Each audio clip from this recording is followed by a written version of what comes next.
Selamat pagi para siswa SMA MA kelas 12. Pagi ini kita akan membahas materi baru ya, teori relativitas khusus part 1. Materi ini cukup baru bagi Anda semua dan karena ini adalah merupakan titik balik dari yang berbeda. Kalau sebelumnya kita di kelas 1 dan 2 hanya berkutat dengan teori relativitas Newton, di mana kecepatan benda-benda dianggap lebih kecil daripada kecepatan cahaya dalam vakum, yaitu 3 kali 10 pangkat 8 meter per sekon. Jadi kalau kita mengamati mobilnya kecepatannya kan paling tinggi ya 150 km per jam.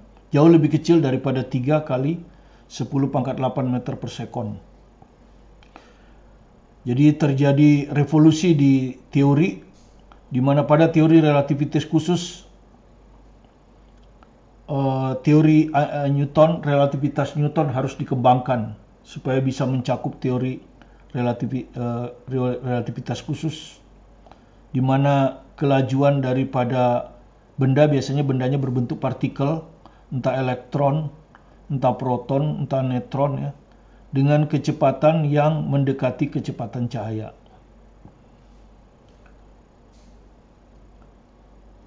Kenapa disebut teori relativitas khusus? Karena teori relativitas ini hanya berlaku pada kerangka acuan inersial. Jadi dia hanya berlaku pada kerangka acuan inersial. Apa itu kerangka acuan inersial? Kerangka acuan inersial adalah kerangka acuan diam. Misalnya kalau Anda diam ya, sambil melakukan suatu gerak, itu misalnya melempar koin atau menjatuhkan koin. Nah, itu di sini kerangka acuan Anda diam. Atau kerangka acuan yang bergerak dengan kecepatan konstan, ya. Misalnya Anda menjatuhkan koin pada mobil yang sedang bergerak dengan kecepatan konstan. Ya. Kebalikan dari itu tentu kerangka acuan non inersial adalah kerangka acuan yang dipercepat. Jadi relativitas khusus tidak berlaku pada kerangka acuan yang dipercepat. Ya. Nah, kita mulai dulu dengan prinsip relativitas Newton. Ya, yaitu relativitas untuk kecepatan-kecepatan yang jauh lebih kecil daripada kecepatan cahaya. Dia menyatakan bahwa hukum-hukum mekanika berlaku sama pada semua kerangka acuan inersial. Ya. Nah, contohnya misalnya apa maksudnya prinsip relativitas Newton ini? Yaitu bagaimanakah gerak koin ketika kita jatuhkan dalam sebuah mobil yang sedang melaju dengan kecepatan konstan. Jadi anggaplah Anda ini naik mobil, kemudian Anda menjatuhkan sebuah koin di dalam mobil, di mana mobilnya bergerak dengan kecepatan konstan, misalnya 60 km per jam. Anda ada di dalam mobil nih, kemudian ini ada koin jatuh.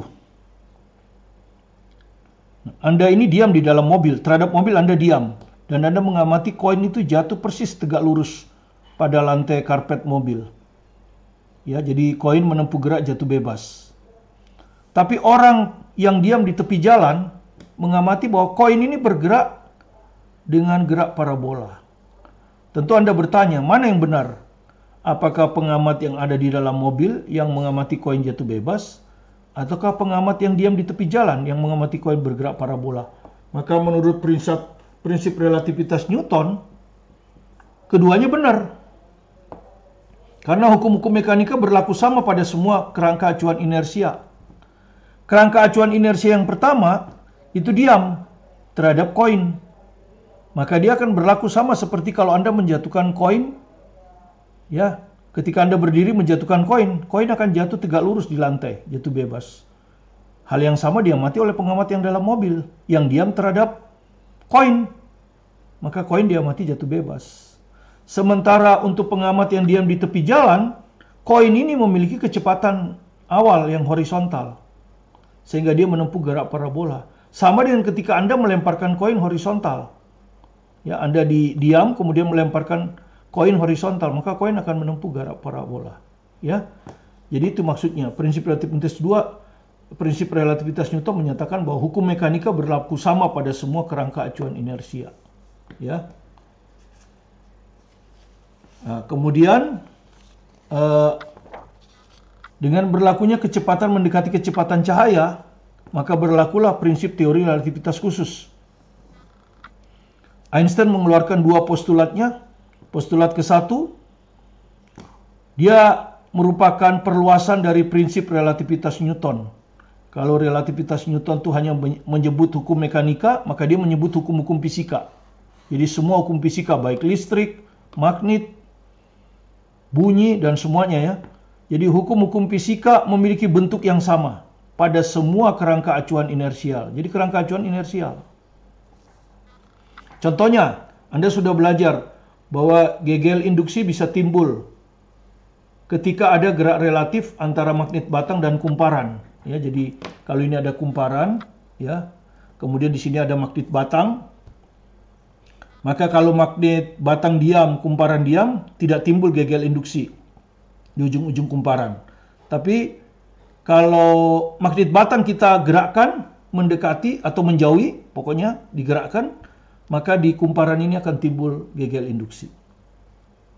Hal yang sama terjadi seandainya magnet batangnya diam, tapi kumparannya yang digerakkan mendekati magnet batang juga bangkit gegel induksi. Jadi berlaku sama, asal ada gerak relatif, ya. Itu ya. Jadi itu maksudnya ya. Jadi apakah kumparan diam magnetnya yang digerakkan dengan kecepatan konstan? Nah, tapi harus digerakkan dengan kecepatan konstan ya. Atau magnetnya diam dan kumparan digerakkan dengan kecepatan konstan, ya akan muncul gegel induksi yang sama besar selama kecepatan konstannya sama.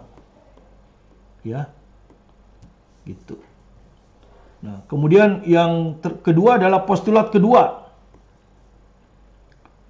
Cahaya merambat melalui vakum dengan cepat rambat 3 kali 10 pangkat 8 m/s. Dan kelajuan cahaya ini tidak bergantung pada kelajuan sumber cahaya. Apakah cahayanya naik truk, ya, ataukah cahayanya dibawa berlari, misalnya. Tidak bergantung, dia selalu tetap 3 kali 10 pangkat 8. Ataupun kelajuan pengamatnya, misalnya cahaya ini diamati oleh orang yang diam, atau orang yang naik mobil, itu akan sama, 3 kali 10 pangkat 8. Dan ini bertentangan dengan relativitas Newton. Mari kita lihat. Ya, jadi kalau misalnya Anda ada di dalam kereta, ya, atau orang lah ya, orang di dalam kereta, dia berjalan dengan kecepatan 4 km per jam, ya, dia berjalan dengan 4 km per jam. Kemudian keretanya sendiri jalan 60 km per jam. Ya, jadi maksudnya begini, di sini ada pengamat diam di tepi rel, ini bisa dianggap bumi ya, atau tanah yang diam. Kereta ini tentu bergerak terhadap pengamat yang diam ini, 60 km per jam. Tapi di dalam kereta, ada orang yang berjalan terhadap kereta dengan kecepatan 4 km per jam. Maka menurut relativitas Newton, pengamat yang diam di tepi jalan tidak mengamati orang ini dengan kecepatan 4 km per jam. Tidak, tetapi 4 ditambah 60. Ya. Jadi kecepatan orang jalan di kereta ditambah kecepatan kereta jalan terhadap orang ini. Jadi sama dengan 64 km per jam. Artinya apa? Untuk relativitas Newton, kecepatan orang jalan ini bergantung pada sumbernya. Kalau dia diam, kalau dia berjalan di jalan yang biasa, maka pengamat ini akan bilang kecepatan dia 4 km per jam. Tapi kalau dia jalan di dalam kereta, kereta di sini dianggap sebagai sumber, ya, sumber dari orang ini ternyata 64, ya. Nah, sekarang kita ganti orang ini dengan kedipan cahaya, orang ini dengan kedipan cahaya. Apakah masih berlaku penjumlahan seperti ini? Misalnya ya, bagaimana jika orang dalam kereta diganti dengan kedipan cahaya? Kedipan cahaya itu kelajuannya tentu kelajuan cahaya C. Jadi ini C. Kemudian keretanya jalan dengan kecepatan 60 km per jam. Apakah pengamat ini akan mengamati kecepatan cahaya ini 4 ditambah 60? Kalau cahaya C tambah 60. Apakah seperti itu? Kalau seperti ini, maka ini menentang postulat kedua. Karena postulat kedua bilang kecepatan cahaya itu tidak mungkin lebih dari C. Ya, dia akan tetap. Apakah dia naik kereta, cahaya itu naik kereta, ya, atau cahaya itu naik kereta cepat, ya, atau naik pesawat, sama saja, dia akan tetap C, ya. Jadi tidak Ya, menurut postulat kedua, karena kelajuan cahaya sama besar ke segala arah, jadi kelajuan cahaya itu sama besar ke segala arah. Tidak bergantung pada gerak sumber cahaya, di sini tidak bergantung pada kereta, dan juga tidak bergantung pada pengamat. Apakah pengamat ini mau diam atau mau lari, dia akan tetap mengamati C. Ya. Nah, dengan demikian kita lihat bahwa untuk relativitas Newton itu berlaku transformasi Galileo. Kita tidak pelajari transformasi ini, bisa Anda baca di buku ini. Transformasi Galileo itu apa? Ada di buku teori saya ini. Ya. Sedangkan untuk relativitas khusus, yaitu partikel yang bergerak mendekati kecepatan cahaya, berlaku transformasi Lorentz. Apa itu transformasi Lorentz? Bisa Anda baca di buku saya ini. Ya. Di halaman 280 sampai 283. Ya. Kemudian dari transformasi Lorentz diperolehlah tetapan transformasi yang akan berlaku untuk teori relativitas khusus yang disebut dengan gamma, yang nilainya adalah 1 per akar 1 min V per C kuadrat, dan nilai ini lebih besar atau sama dengan 1. Ya. C kecepatan rambat cahaya dalam vakum, V adalah kecepatan rambat cahaya vertikal. Jadi kita akan pakai tetapan transformasi gamma ini dalam semua teori relativitas khusus. Kita tidak akan pakai lagi notasi ini, terlalu susah ngafalinnya. Ya. Yang kita hafalkan hanya gamma itu lebih besar dari 1. Sehingga kalau sesuatu lebih besar dikalikan gamma, kalau sesuatu lebih kecil dibagi gamma. Itu prinsipnya, ya. Kemudian kita akan jawab pertanyaan tadi. Kenapa tidak berlaku penjumlahan kecepatan seperti Newton? Maka kita akan penjumlahan kecepatan relativistik, ya. Nah, yang kita gantilah, taruh kalau kereta kita ganti dengan truk terbuka. Ini ada A ini sama dengan truk, ya. Jadi ini anggaplah ini truk. Jadi si A ini sama dengan truk. Dia diam di truk, jadi A dengan truk sama. Dia melempar sebuah bola. Taruhlah bola kasti, ya. Bola kasti atau bola, ya bola apa aja lah yang kecil, ya, yang bisa dilemparkan. Dia lempar dengan kecepatan 0,60 C, ya, bola ini. Berarti 0,60 C ini adalah kecepatan B terhadap A, ya. Kecepatan B terhadap A, ya. Kita tulis VBA 0,60 C. Sementara truknya sendiri atau A-nya ini bergerak dengan kecepatan 0,80 C terhadap orang yang diam di tepi jalan. Ya, atau bisa kita anggap bumi. Jadi 0,80 C ini adalah kecepatan A terhadap P, ya, pengamat kita anggap. Kecepatan A terhadap P, pengamat ini, ya, di pinggir jalan. Atau pengamat yang diam di bumi, diam di tanah. Ya, truknya berjalan dengan kecepatan 0,80 C. Nah, sekarang berapakah kecepatan bola B ini jika diamati oleh P? VBP. Ya kan? VBP. Kalau menurut relativitas Newton, VBP akan sama dengan VBA, ya kan? Ditambah VA ini, ya, VAP, ya. Ini kan sama dengan VBA. Ya, ini sama dengan VA, ya, ini kan truk terhadap pengamat. Nah, maka VBP ini kalau kita pakai relativitas Newton, maka VBP ini adalah VBA ditambah VAP, ya. Jadi VBA tambah VAP. Jadi ini hanya seakan-akan ini sama, ya. Kalau ini VBA, ini VAP. Jadi yang diambil cuma VBP. Jadi di sini VB terhadap P dengan kerangka acuan A. Nah, ini relativitas Newton, ya, berlaku untuk kecepatan mendekati kecepatan C. Kalau kecepatannya jauh lebih kecil nih maksudnya, berlaku untuk kecepatan yang lebih kecil dari C. Nah, kalau kecepatannya mendekati C, maka kalau kita masukkan 0,60 C tambah 0,80 C, 1,4 C. Sama dengan tadi, melanggar postulat kedua. Karena itu penjumlahan kecepatan ini harus direkayasa sedikit, ya. Direkayasa, dan hasil rekayasanya adalah ini yang dilakukan oleh Newton, ya. VBP terhadap A sama dengan ini tadinya nggak ada. VBA itu tambah VAP, ya ini selalu sama. Nah, di rekayasa yang ini dikasih penyebut ini. Nah, ya hasil dari itu Einstein dan Lorentz ya. Mungkin hasilnya adalah dibagi 1 plus VBA kali VAP per C kuadrat. Tapi ini vektor ya, jadi VBA bisa positif, bisa negatif, VAP bisa positif, bisa negatif. Dan ini juga bisa dimasukkan ke sini positif, negatif. Ya. Kalau di sini kita ambil arah ke kanan positif. Ambillah arah ke kanan itu positif ya. Arah ke kanan positif. Ya, jadi arah ke sana itu positif. Maka tentu VBA-nya positif kan. VAP-nya juga positif.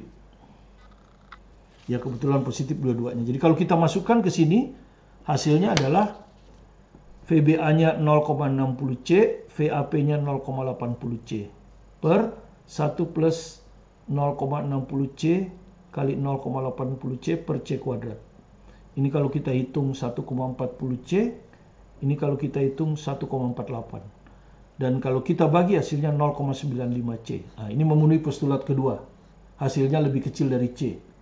Tidak mungkin penjumlahan itu menghasilkan lebih besar dari C. Ya, paling besar itu C. Ya. Jadi memenuhi. Jadi ada ini ya, faktor memenuhi. Ini adalah penjumlahan kecepatan relativistik pakai rumus ini. Ya, di sini bisa plus, bisa min. Kebetulan di sini dua-duanya plus karena arahnya ke kanan kita anggap plus. Ya. Kalau misalnya ini ke sana, ini dilempar ke sini, ya maka VBA-nya negatif. Gitu ya. Oke. Sekarang kita bahas soal ini ya.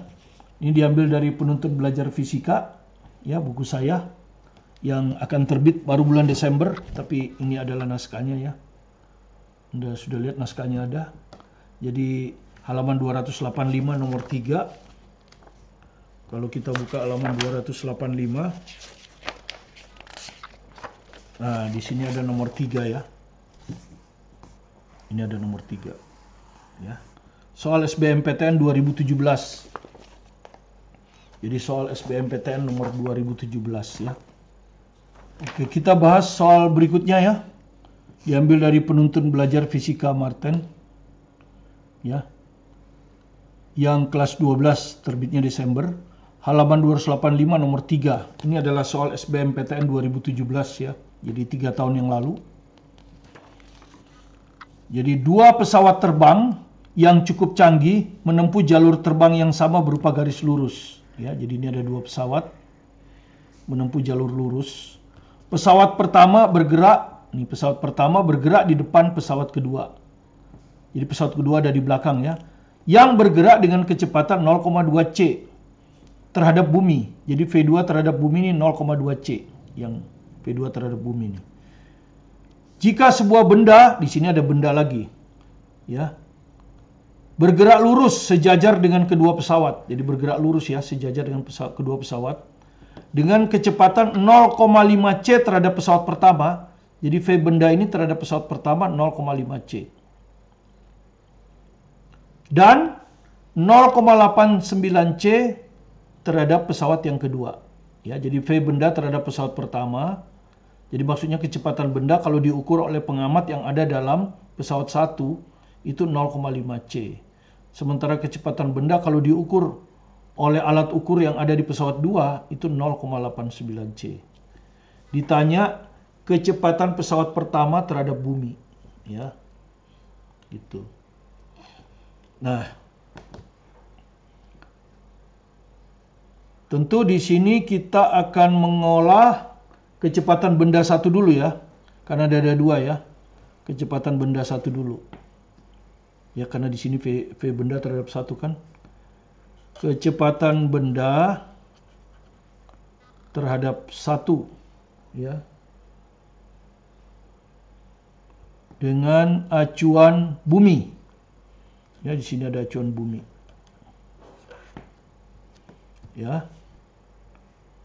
Dengan acuan bumi. ini akan sama dengan, ya,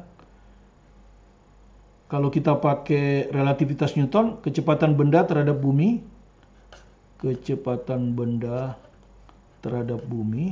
ditambah kecepatan bumi terhadap 1.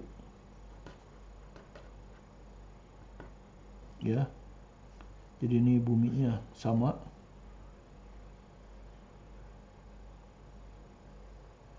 Tapi kecepatan bumi terhadap 1 nggak diketahui ya, yang kecepatan 2. Ya, berarti kita terhadap 2 deh.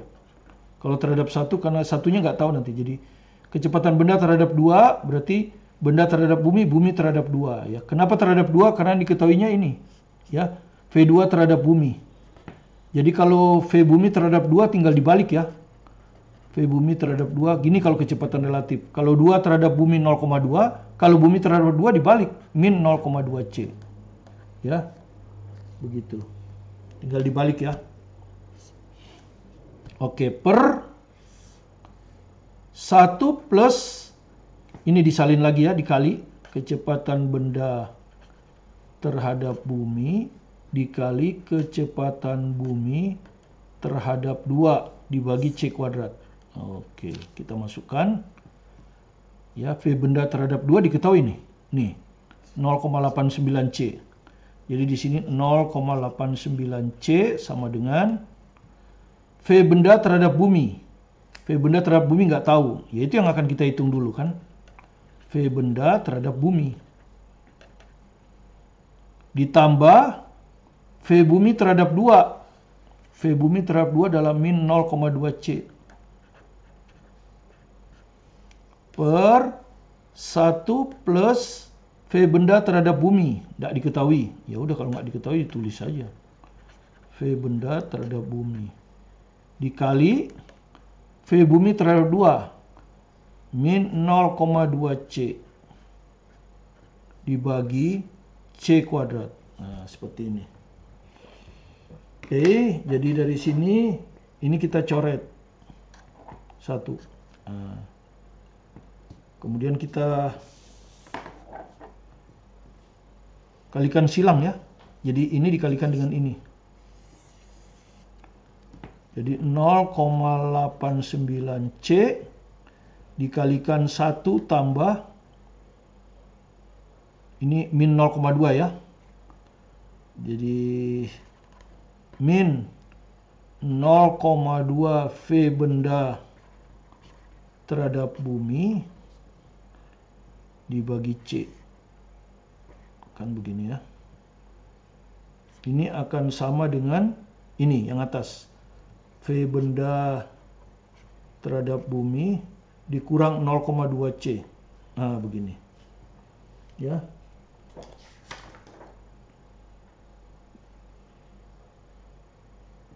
Oke. Kita teruskan. Kalau kita kalikan, ini kita kalikan ke sini, ini kita kalikan ke sini, kita dapat 0,89 C min. Ya, C dengan C hapus. Jadi 0,89 kali 0,2. Ya. V benda terhadap bumi. Ini akan sama dengan V benda terhadap bumi dikurangi 0,2 C. Ini sama nih. Ini dengan ini sama. Kita nggak rubah. Yang kita hitung cuma ini dikali ini. Ini dikali ini. Oke. Sekarang ini kita pindah ke sana. Ya, jadi 0,89 C ditambah 0,2 C. Nah, itu dipindah ke sana.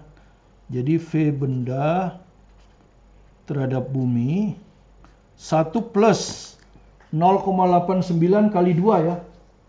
0,89 kali 2 kali 0,2. 0,89 kali 0,2 itu 0,178 ya. Ini kalau kita kalikan 0,178. 0,178 begini ya. Jadi dari sini kita dapat V benda terhadap bumi. V benda terhadap bumi sama dengan, ini kalau kita tambahkan 1,09 ya. Ini 1,09C dibagi 1, ini kalau kita tambahkan 1,178 ya.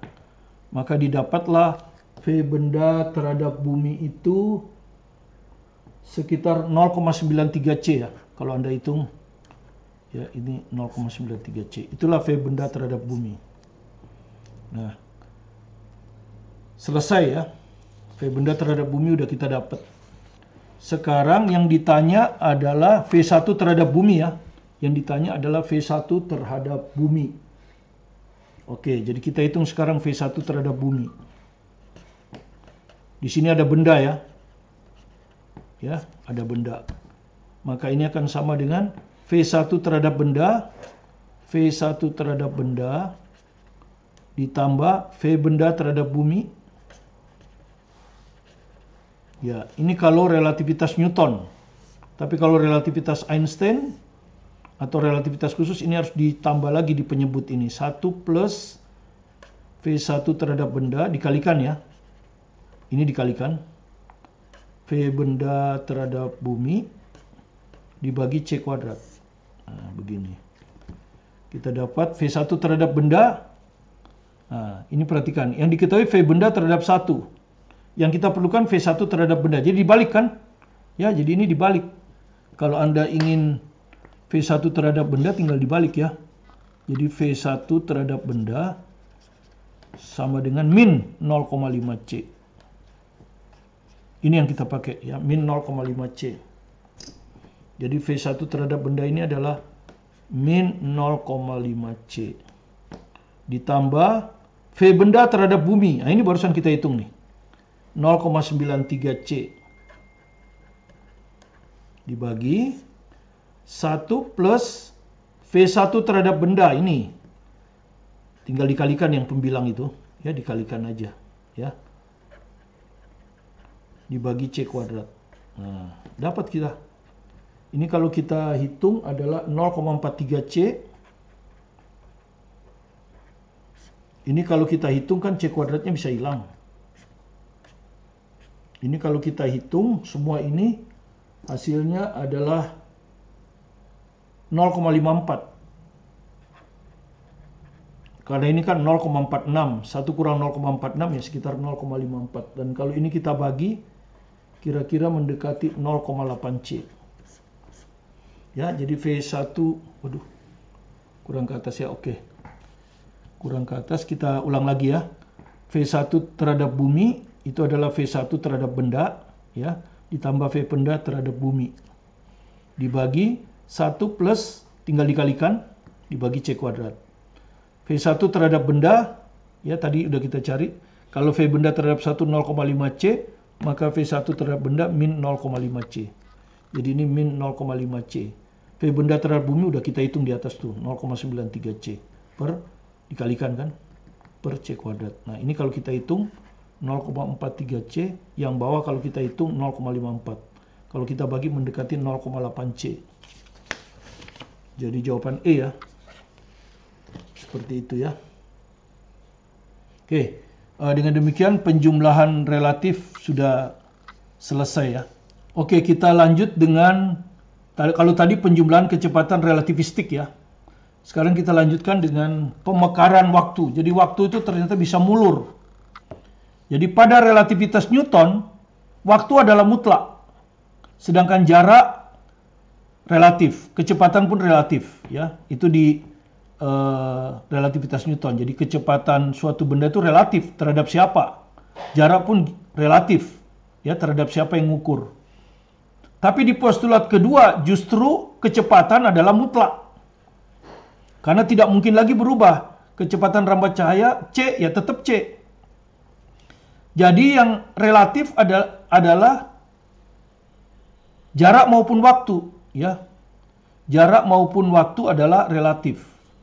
Ya di sini sama jaraknya relatif juga, ya. Tapi maksud saya kalau di sini kecepatannya yang relatif, waktunya mutlak, di sini justru waktunya relatif. Jadi waktu itu relatif, tergantung siapa yang ngukur, ya. Itu di kecepatan partikel yang mendekati kecepatan cahaya atau kecepatan benda-benda yang mendekati kecepatan cahaya.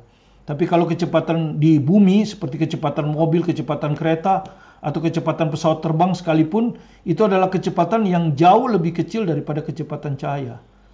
Sehingga waktunya mutlak. Ya, waktunya mutlak. Waktu yang diukur mutlak. Ya. Nah, selang waktu yang diamati oleh pengamat yang diam terhadap kejadian disebut selang waktu sejati, delta T0. Ya, maksudnya pengamat yang diam terhadap kejadian itu maksudnya begini. Misalnya kejadiannya di bus, maka alat ukurnya juga ada di bus. Itu namanya alat ukur di bus itu waktu sejati. Sedangkan alat ukur yang dimiliki oleh orang yang diam itu adalah relativistik. Ya. Selang waktu yang diamati oleh pengamat yang bergerak terhadap kejadian, ya. Jadi yang penting itu bergerak terhadap kejadian atau diam, bukan diam. Pengamat yang diam di tanah itu terhadap tanah. Tapi kalau dia mengamati bus yang bergerak, maka pengamat yang diam di tanah ini relativistik. Ya, itu maksudnya. Itu selang waktu relativistik. Ternyata melalui percobaan atau melalui manipulasi matematik, selang waktu relativistik artinya selang waktu yang diukur oleh alat ukur pengamat yang bergerak terhadap kejadian itu mulur atau memuai. Artinya kalau tadinya 2 detik, sekarang jadi 2,5 detik. Mulur kan? Peristiwa ini disebut juga dengan dilatasi waktu. Atau kadang-kadang disebut dilasi waktu. Ya. Jadi perhatikan, waktu relativistik lebih besar dari waktu sejati. Sedangkan gamma lebih besar dari 1. Dengan demikian kita dapat delta T itu sama dengan gamma kali delta T0. Ya. Jadi yang besar selalu dikali gamma. Delta T kan lebih besar dari delta T0, maka delta T sama dengan gamma kali delta T0. Atau kalau kita baca, waktu relativistik adalah tetapan gamma yang lebih besar dari 1 dikali waktu sejati. Ya. Nah, di sini ada transformasi gamma. Bagaimana ngitung gamma secara cepat? Ya. Nah, tips menghitung gamma kalau diketahui V dalam C, ya. Diketahuinya kecepatan daripada partikel dalam C, misalnya V sama dengan 0,6 C. Maka 0,6 C kita rubah menjadi 6/10 C. Maka gammanya akan sama dengan 10. Penyebut ini diambil di pembilang. Dibagi akar dari 10 kuadrat dikurang 6 kuadrat. Nah, ini triple Pythagoras kan? 10, 6, 8. Jadi gammanya 10/8. Kalau kita pakai triple Pythagoras yang lain, yang tadi ini 3, 4, 5 sebetulnya kan? Yang ini kita pakai 5, 12, 13. Ya, makanya ini triple Pythagoras yang harus Anda ingat. 3, 4, 5, ini yang paling sering. Kemudian 5, 12, 13, kemudian ini jarang. 7, 2, 4, 25. Ya. Misalnya V 5/13C. Maka gammanya tinggal 13 dibagi triple Pythagoras. 5, 12, 13, pasti 12. Ya, seperti itu. Oke. Kemudian tips kebalikan, bagaimana kebalikan? Jadi justru gammanya yang diketahui. Yang ditanya justru berapakah kecepatan partikel jika dinyatakan dalam C. Misalnya gammanya 5/3. Ingat gamma selalu lebih besar dari 1 ya. Maka V-nya ini akan jadi penyebut.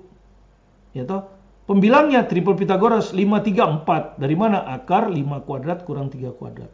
Ya, itulah tipsnya.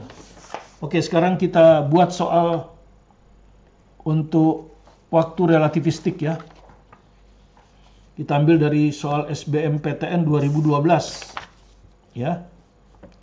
Neutron mempunyai waktu hidup 12 menit ketika diam di lab. Ya, artinya ini orang lab mengukur waktu hidup neutron, berarti dia diam ya, waktu sejati. Jadi neutronnya terjadi di lab, diukur di lab, itu waktu sejati. Jadi delta T0-nya 12 menit. Ya. Waktu hidup neutron ketika ia bergerak dengan kecepatan 0,8 C. Tentu terhadap lab ini ya. Kecepatannya tentu terhadap lab. 0,8 C. Berapa delta T-nya? Berarti ini delta T relativistik kan? Dan Anda sudah tahu delta T relatif itu memuai. Ya, atau istilahnya mulur. Atau istilahnya dilatasi. Maka delta T akan lebih besar dari delta T0. Yang lebih besar itu berarti dikali gamma. Jadi gamma kali delta T0. Ya, delta T0-nya udah tahu, tinggal cari gamma. Nah, ini tadi V 0,8 C. Ya, berarti 8/10 kan? Maka gamanya sama dengan diambil 10 ini kan?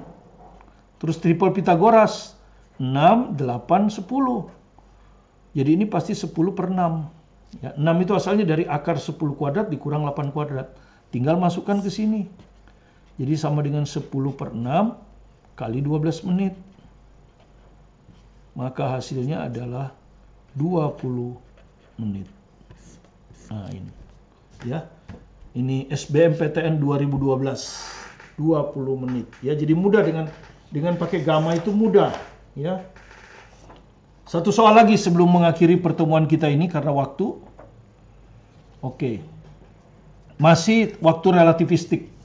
Ya, ini adalah bukti sebetulnya, bukti. Jadi muon itu ada di kira-kira 7.000 meter di atas permukaan bumi. Dia jatuh ke bawah.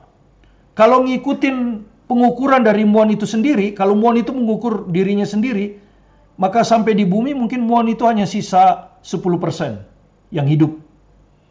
Tapi ternyata dari percobaan yang hidup itu 70%. Artinya apa?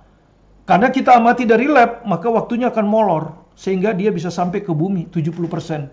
Hanya 30% aja yang mati. Ya, itu adalah bukti daripada waktu ada relativistik. Tergantung siapa yang ngukur. Ya toh? Oke. Kita lihat soalnya ya. Seberkas muon bergerak melalui laboratorium dengan kelajuan 4/5 C. Jadi, waktu hidup sebuah muon pada kerangka diamnya, apa artinya?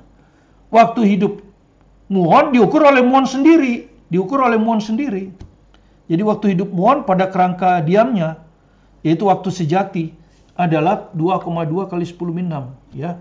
Jadi, ini kalau diukur oleh muon sendiri ya, anggap aja muon itu manusia gitu ya. Dia ukur oleh muon sendiri. Nah, sekarang ada orang di lab ngukur. Ya, ngukur. Nah, sementara muon itu bergerak terhadap lab itu 4/5 C. Dengan cepat Anda tahu gamanya 5/3. Ya. Nah, kerangka lab adalah bergerak relativistik terhadap muon. Nah, waktu hidup muon pada kerangka lab adalah waktu relativistik. Delta T. Sehingga delta T-nya sama dengan gamma kali delta T0. Gammanya 5/3. Menurut catatan muon, sebetulnya dia hanya bergerak 2,2 kali 10⁻⁶. Gitu. Sekon. Nah, seperti itu. Jadi jarak rata-rata muon dalam kerangka lab ya tinggal V kali delta T. Ya. V-nya itu 4/5 C ya. Jadi ini 4/5 C kali delta T.